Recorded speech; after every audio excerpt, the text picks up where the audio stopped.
नाम है काव्य लक्षण। काव्य लक्षण। तो पहले तो ये जाने कि काव्य लक्षण का मतलब क्या होता है। काव्य लक्षण का मतलब होता है कि काव्य क्या है, उसका सिम्टम जो बता रहा है वो है काव्य लक्षण। कविता क्या है, सब पर सबने विचार किए, भारतीयों ने, पाश्चात्य विचारकों ने, तो जो लक्षण निकल कर आए वो कहलाए क्या, काव्य के लक्षण।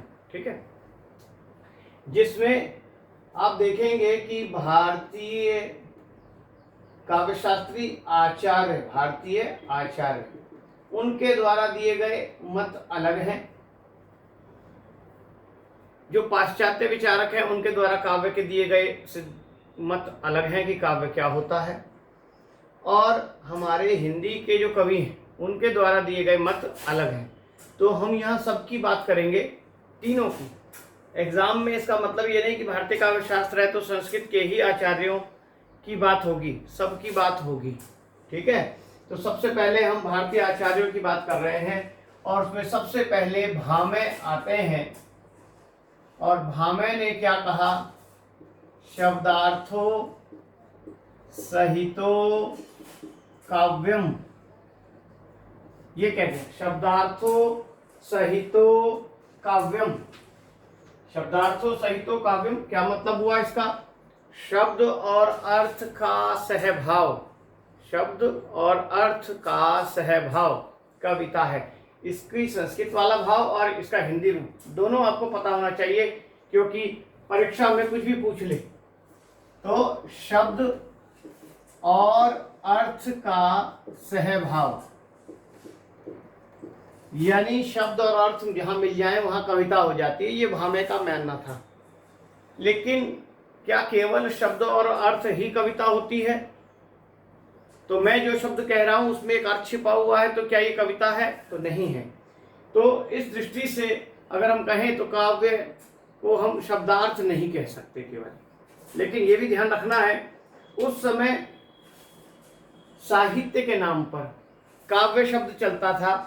अगर हम ये कहें कि साहित्य में शब्दार्थ होता है तो कुछ हद तक थोड़ा ठीक लगता होगा, लेकिन क्या केवल शब्द और अर्थ ही होते हैं काव्य में या कुछ और भी होता है, तो ये हमें देखना है, उसकी बात यहाँ पर करेंगे। ठीक है, तो भामह ने मगर सबसे पहला प्रयास किया, इसलिए उनकी ये परिभाषा हमारे लिए क्या बन जाती है, इंपॉर्टेंट बन जाती है। अब बात करते हैं दूसरे आचार्य की, जिसका नाम क्या है, रुद्रट। और रुद्रट का क्या कहना है, ननु शब्दार्थो काव्यम। अगर आप देखें, इन्होंने भी शब्दार्थो काव्यम कहा है, लेकिन एक शब्द जोड़ दिया, क्या, ननु। आपके पास एक कोटेशन आती है, किसने कही है काव्य के संबंध में, रुद्रट ने कही है। लेकिन एग्जामिनर अब ये चेक करना चाहता है कि आप लोग रटते हो कि समझकर लिखते हो। यहाँ तो साफ साफ लिखा है शब्द और अर्थ का सहित सहभाव काव्य है। अब आपसे पेपर में पूछ ले, रुद्रट की इस परिभाषा में ननु का क्या अर्थ है, तो क्या बताएंगे? तो ननु मतलब निश्चय ही शब्दार्थ काव्य है। मतलब रुद्रट ने उनकी बात पर और थोड़ा सा प्रेशर डाल दिया और कहा कि हाँ निश्चय ही ये है। उसके बाद कुंतक को देखें तो कुंतक क्या कह रहे हैं, शब्दार्थो सहितो वक्र कवि व्यापार शालिनी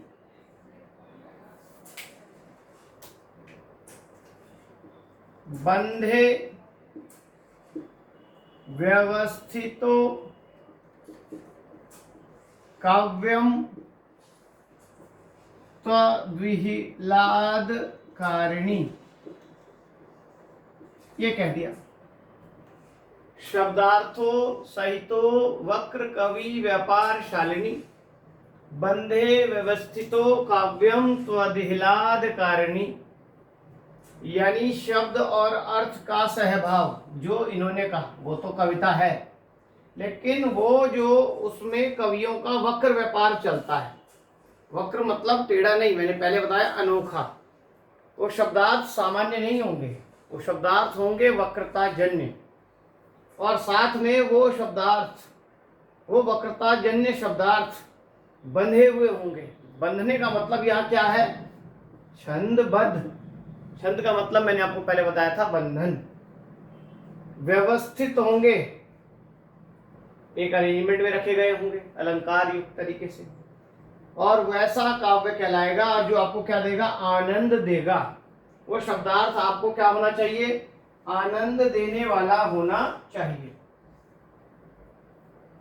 अब आइए, मम्मट क्या कहते हैं? क्या हिंदी लिखवाने की जरूरत पड़ेगी? वह शब्दार्थ जो कवियों का वक्र व्यापार है, जो छंदबद्ध, व्यवस्थित और आनंददायी है, वही काव्य है।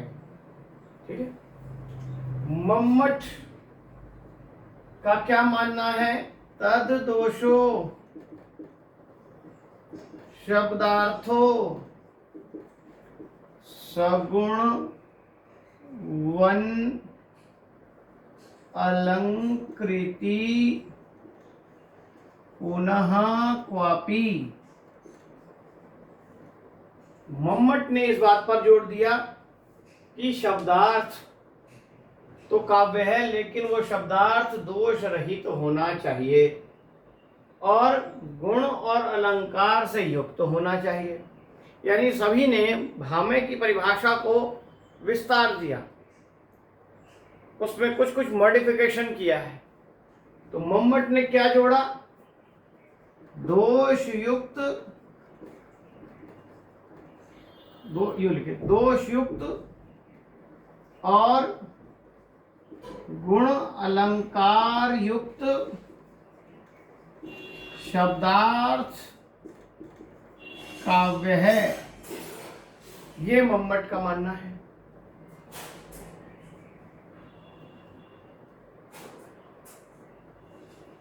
वहीं पर कल मैंने चर्चा की थी पंडित राज जगन्नाथ की।